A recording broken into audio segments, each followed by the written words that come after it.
Oke, silakan. Yang mau testimoni ada gak? Mau testimoni? Yo, testimoni dulu coba. Berdiri Bu, silakan. Testimoni dulu. Shoot bos, testimoni bos, shoot bos. Assalamualaikum Pak Haji. Waalaikumsalam warahmatullahi Saya mau nanya. Nanya dulu. Iya. Oh ya, enggak testimoni ya, nanya. Iya, saya mau punya utang kan, masih punya utang nih ya di bank. Masih nunggak 4 bulan. Nah, terus anak saya biar ingat sama saya, biar bisa bantu orang tua. Nah, apa yang harus saya lakukan gitu Pak Haji? Kalau anak mah nggak mungkin ingat Bu. Ya. Yang ingat adalah Haji Marco ke ibu. Iya, saya minta biar lunas gitu, gimana gitu Pak Haji. Biar Haji Marco yang lunasin utang ibu aja gimana? Anak gak usah lunasin. Boleh. Amin. Ya. Udah 4 bulan Pak Haji. Ya sekarang anak mau gak ngelunasin? Kagak mau, nggak mau bantu dia Pak Haji. Nah Haji Marco mau bantu. Iya, boleh Pak Haji. Alhamdulillah. Ya, syaratnya ibu harus baca Quran 12 juz. Nanti kita yang lunasin. Iya. Mau gak? Insya Ibu Allah. baca Quran 12 juz. Iya, insya Allah. Nanti kita yang lunasin utangnya. Berapa utang ibu semuanya? Mau. Selain itu ada lagi nggak Pak Haji? Nggak ada, baca Quran aja. Baca Quran aja. Ya. Nanti kita yang gitu. lunasin utang ibu. Utang ibu berapa? Ya itu 50 dikurangin ada 37. 4 bulan belum lunas. Apa saya suruh dikeluarin Pak Haji, keluar dari Kalau saya kasih 200 juta cukup gak? Kelebihan Pak Haji. Kelebihan? Iya. Nanti buat beli celana dalam. Sampai saya suruh keluar bagaimana tuh Pak Haji? Apa Kan ibu belum baca Quran. Baca Quran dulu dong. Jadi gini Pak, Bu, maaf ya. Orang yang baca Quran derajatnya diangkat sama Allah. Amin. Amin. Orang yang baca Quran derajatnya diangkat sama Allah. Orang yang baca Quran tidak dibangkrutin sama Allah. Amin. Orang yang baca Quran tidak dibangkrutin sama Allah. Orang yang baca Quran rezekinya dilebihkan, dilipat gandakan sama Allah. Amin. Nah, ibu yang baca Quran, saya ngambil manfaatnya. Ibu dapat aja 200 juta dari saya cukup. Misalkan kalau nggak sempet bagaimana Pak Haji? Saya kan capek pulang kerja gitu, kuli saya. Emangnya gue saudara lo? Ya harus sempet dong. Utang mau dilunasi tapi ibu nggak mau baca Quran. Harus baca Quran. Nanti utangnya kita yang lunasin. Iya. Bos, kasih lihat dulu. Jangan dikasih dulu sekarang, suruh baca Quran dulu. Yang 200 juta mana tadi? Nih, di tas merah. Tas gue mana merah? Ambil bos, keluarin, dikasih taruh di meja biar dia lihat. Kapan mulai baca ya Pak Haji?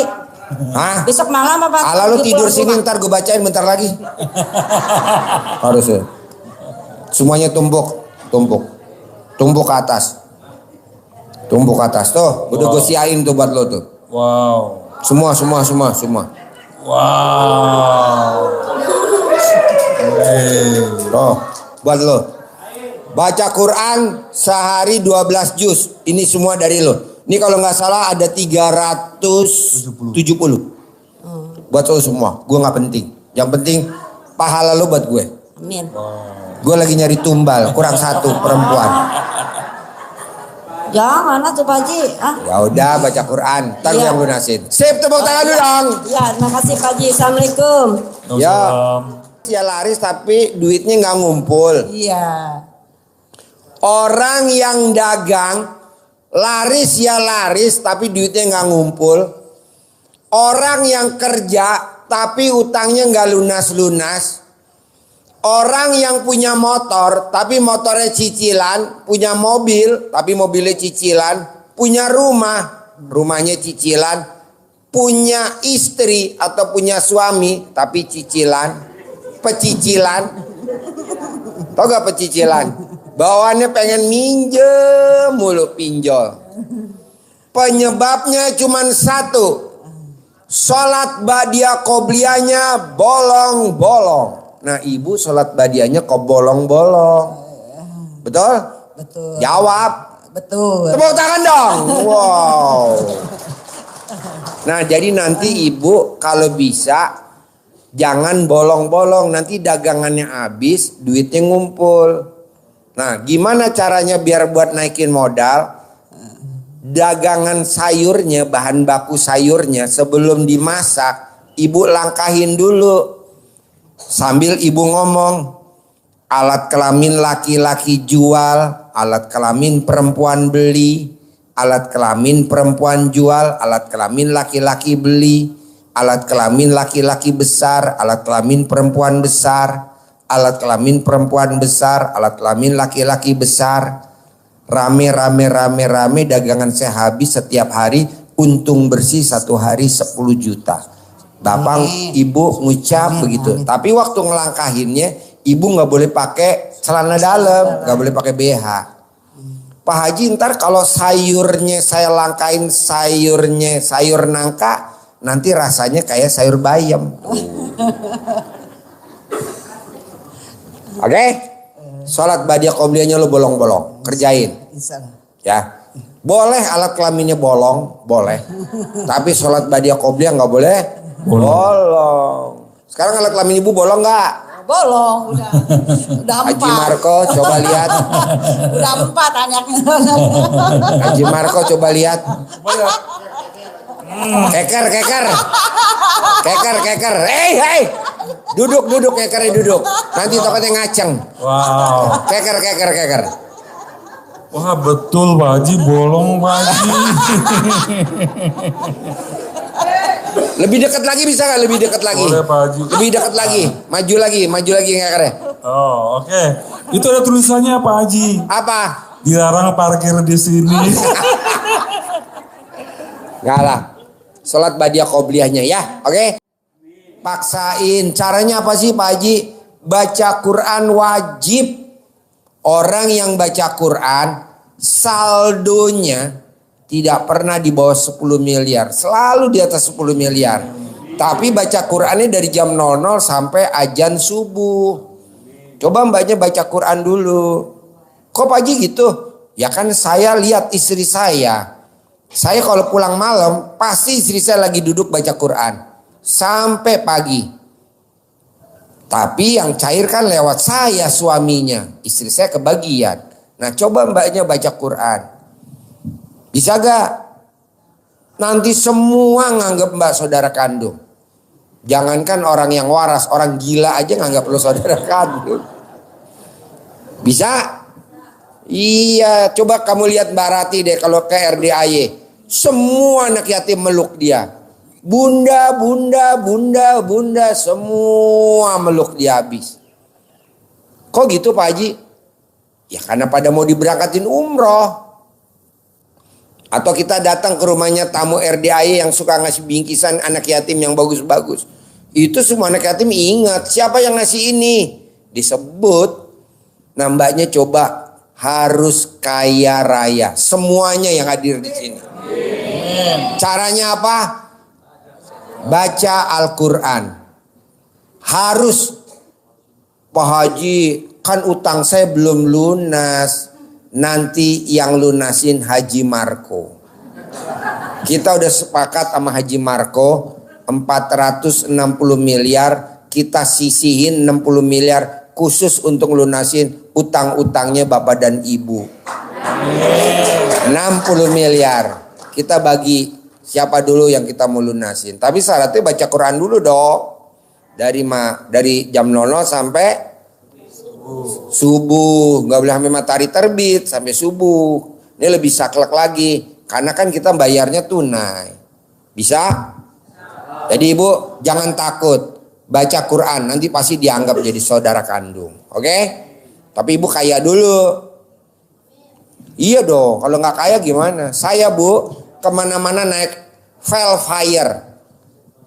Naik Velfire. Kemana-mana naik Alphard. Kemana-mana naik Rubicon. Kemana-mana naik Hummer.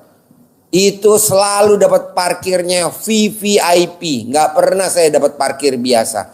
Coba saya ganti mobil Xenia. Parkirnya di belakang. Saya bilang di orangnya sama, cuman beda mobil doang. Iyalah. Besok saya pakai Hummer, tuh disediain parkir.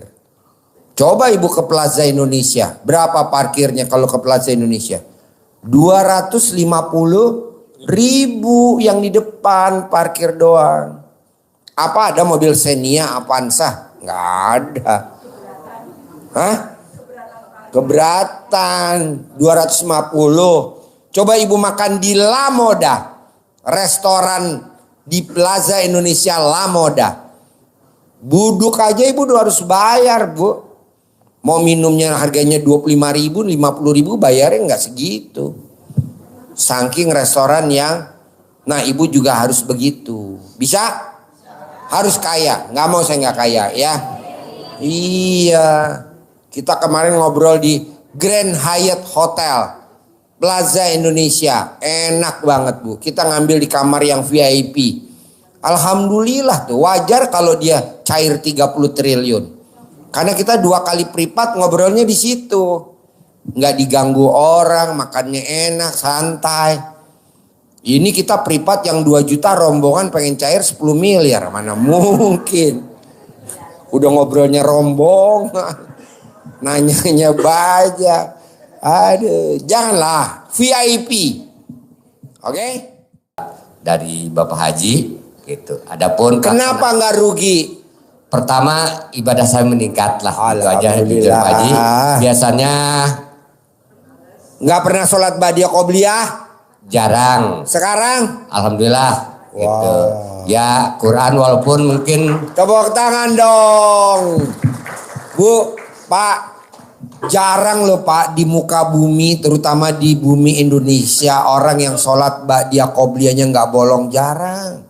Tapi dengan kita populerin ilmu RDAY, kita wajibin sholat ba'diyah qobliyah. Sekarang kita lagi berantem dengan tim leasing. Kan saya bilang, orang yang sholat ba'diyah qobliyahnya nggak dikerjain, pasti motornya cicilan, pasti mobilnya cicilan, pasti rumahnya cicilan, pasti istrinya pecicilan. Tapi setelah dia sholat ba'diyah qobliyah nggak bolong, motornya pada lunas sendiri, mobilnya lunas, rumahnya lunas, istrinya sekarang nggak pecicilan. Akhirnya tim leasing kemarin pada datang ke RDAY, pada protes, Pak Haji bisa gak sih sholat ba'diyah qobliyahnya jangan diwajibin? Emang lu mau endorse gue berapa? Jadi paksain Bu. Orang yang sholat ba'diyah qobliyahnya nggak bolong tidak akan punya hutang. Kalaupun dia lagi hutang, hutangnya lunas sendiri tanpa kita harus bayar. Itu kan yang dimauin sama Bapak dan Ibu kan? Nah makanya sholat ba'diyah qobliyah paksain. Wajib. Jangan 2 sebelum subuh. Jangan. Duhur juga. Asar juga. Maghrib juga. Isya juga. Kedua, orang yang sholat taubat dari maghrib sampai isya 18 kali salam, dompetnya nggak pernah kosong atau saldonya di bank nggak pernah kosong. Nah coba Bapak dan Ibu kalau dari maghrib sampai isya paksain sholat taubat. Berapa kali salam? 18 kali salam. Yang 50 dicicil ya. Kan semuanya 68 kali salam. Coba Pak praksin. Oh jadi Bapak sekarang sholat ba'diyah qobliyah udah dikerjain? alhamdulillah. Wow. Tepuk tangan dong sekali lagi dong. Kasih aplaus.